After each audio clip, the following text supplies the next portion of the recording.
The threshold compression cylinder initializes in 40-second cycles, and Torvin Kale feels each one through his boots.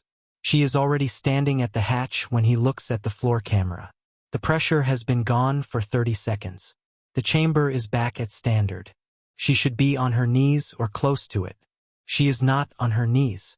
She reaches into her left boot, pulls out a small piece of metal, and tucks it away with one quick move.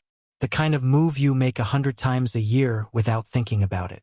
She rolls her left shoulder. She walks to the hatch. At the threshold, she stops. She looks up at the control platform at the observation window at Torvin. No alarm.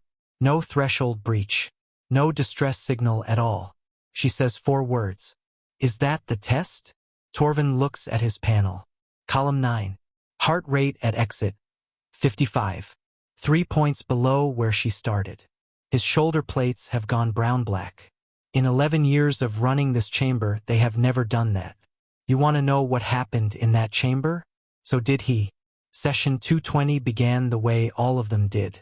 Torvin was at the control platform 40 minutes before the candidates arrived. He ran the TC-7 startup sequence from memory. Pressure lock at 6.1 standard atmospheres. Gravity simulation confirmed at 5.2 G. Extraction hatch sealed. He felt the chamber lock through his boots. A low, solid vibration before he checked the panel. He had been doing it that way for 11 years. 14 columns appeared on the biometric screen as the candidates filed in. Each column was a body. Each body was a certification attempt. He read through the species flags without stopping. For Drevkai, 2 Vexheri, 1 Malrev, 1 Thrascal, 1 unclassified midrim species, and 4 others he logged by their biological flags. The last entry read, Homo sapiens, 47 kilograms, dermal layer thin, death origin claim pending secondary assessment. He gave it the same attention he gave all of them, which was none beyond the log. The GSB inspector, Peleth, was already at the observation window to his left. They did not speak. There was nothing to say before a session started. The chamber sealed at exactly the rated pressure. 14 columns of data sat steady on the panel. Torvin opened the running log and typed the session header. Then he waited. 14 cadets entered the cylinder. 13 of them did what the cylinder expected. The first extraction came at minute 2. A Drevkai.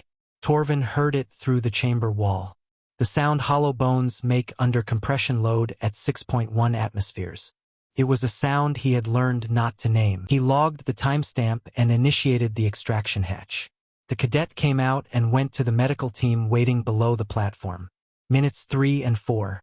2 more Drevkai. He logged them without looking up. The chamber kept humming. The panel showed 11 columns. At minute 6, he ran the routine scan, moving through columns the way he always did, checking cardiovascular load first, then respiratory depth, then the stress markers. He stopped at column 9. Heart rate, 58. Respiratory depth, 96% of her personal baseline. Cortisol markers sitting in the resting range. The chamber had been running at full load for 6 minutes. He checked the chamber calibration. Nominal. He ran a second pressure confirmation. Nominal. He pulled up the gravity simulation log. 5.2 G confirmed by 3 independent sensors. All nominal. He typed. Column 9 biometrics anomalous. Chamber function verified. Anomaly source unresolved. He stopped there. The next thought was not a log entry. Log entries were facts. What he was thinking was a question, and the log did not have a field for questions. At minute 9, 6 cadets were left. He was watching the Vexheri columns. Both were showing the deep amber color shift that meant they were close. When column 9 moved, it was not a distress movement. She had reached into her left boot and pulled something out. She held it between 2 fingers and turned it slowly, the way you might turn a coin while you were waiting. Torvin ran the passive scanner on the object. The result came back in 5 seconds. Pressed steel. Surface worn smooth from long handling. No energy signature. No chemical flag. Non-functional. She was sitting in a chamber running 5.2 G and turning a piece of worn metal. Her heart rate was 60. He looked the object up in the human database while the vexillary columns kept climbing. Identification tag. Pressed steel. Common among military personnel. Memorial or habit marker. The database did not say why it was in her boot instead of around her neck. There was no field for that either. His shoulder plates shifted. He noticed it because he had been noticing the color of his plates for 11 years as a professional habit, and they had never done anything at minute 9 of a session. They were moving toward amber. The two vexillary extracted at minutes 11 and 12. The unclassified midrim cadet went at minute 13. A clean threshold breach. Nothing unusual. 3 remained. The Malrev, the Thrascal, and column 9. Torvin checked the session protocol. The rules for closing early were specific. Malfunctioning equipment or every candidate reaching extraction threshold. He had verified the equipment 3 times. Column 9 had not approached threshold. He had no grounds to close. He looked at Peleth. Peleth was looking at the panel. Neither of them spoke. The Malrev's armor plating hit maximum compression load at minute 15. He extracted cleanly. The Thrascal lasted 2 more minutes. Its third cardiovascular chamber tripped the safety sensor. For seconds after minute 17, Torvin initiated extraction. 1 column left. The chamber held 6.1 atmospheres and 5.2 G. Column 9 held steady. Heart rate, 59. Torvin's hand was resting on the session release because that was where you put your hand during a session, but he was not pressing it because he had no reason to press it. 5 minutes and 41 seconds. He read the log entry he had written at minute 6. Anomaly source unresolved. The word unresolved still seemed right. It also seemed like the smallest possible thing you could say about what he was watching. She was still turning the tag. At some point, he became aware that his plates were amber and he was holding them there by effort, which was not how plates worked. Plates moved on their own. You did not hold them. He had been a professional examiner for 11 years, and he was sitting at his station actively trying not to let his own biology tell the GSB inspector what he was feeling. Then Minute 22 arrived. Not with an alarm. With the absence of more time. Torvin ran the pressure release sequence. The chamber came down from 6.1 atmospheres to standard in 90 seconds. He watched the floor camera the whole time. The gravity simulation cut off. The chamber went quiet. The extraction hatch unsealed. She stood up. The movement was not careful. It was not the slow, controlled rise of someone who had been managing something difficult for 22 minutes.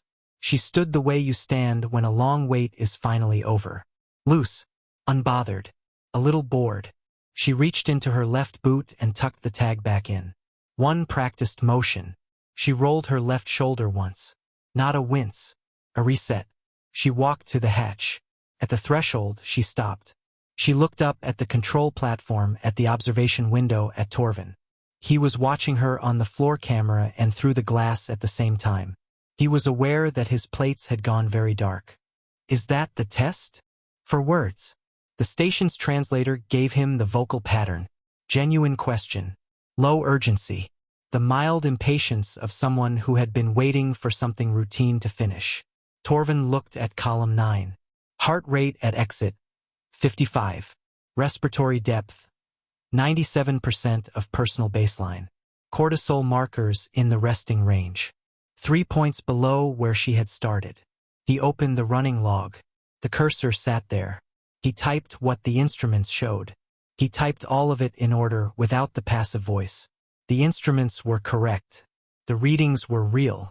The chamber had done exactly what it was built to do. His plates had gone brown-black. He would tell a colleague later that it felt like standing in a room where every measurement was right and none of them were enough. Peleth filed the tier review request 4 hours after session close. The review board met and did not deliberate long. The instruments were their own instruments, calibrated that morning. The ruling came back in 2 pages. The key line was short. The steel tag was placed in archive room sublevel 3, the room where things that produced unclassifiable results were stored. Not a display case, a record room. A small label was fixed to the shelf beneath it. Human personal object. TC7 session 220. Cadet biometrics nominal at extraction. Chamber function verified. Anomaly source reclassified. Torvin had written that label. He was still not sure it was the right word. Reclassified meant the old category had been close. He was not sure the old category had been close.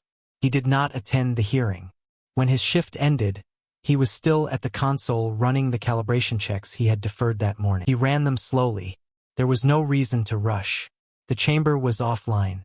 The room was quiet. He put his hand flat on the deck plates. Nothing came through. He thought about a world he had never visited, where whatever made her was still, presumably, at work. He did not find this reassuring.